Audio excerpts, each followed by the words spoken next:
There was a lot of resistance here to the wind farm. Yeah, initially, yeah.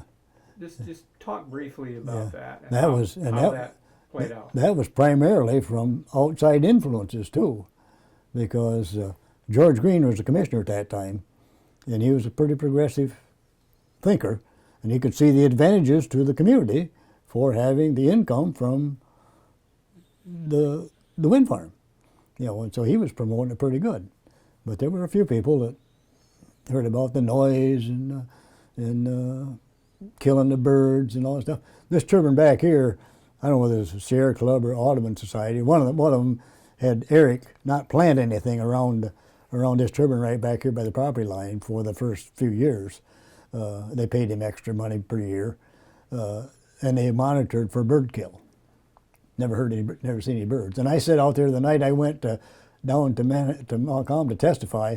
I sat out there and watched a flock of geese fly right through the blade pattern on this turbine back here, and no feathers. I mean, they was headed for my pond.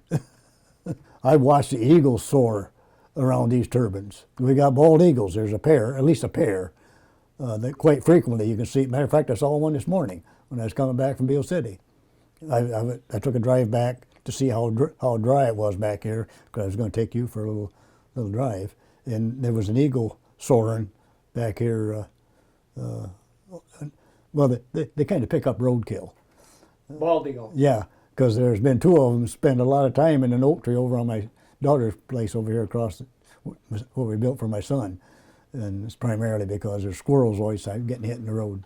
Well, I talked to George Green, and he thinks those eagles are smart enough to know those turbines you got to stay away from. Yeah. Well, I think any bird will. Just like roadkill.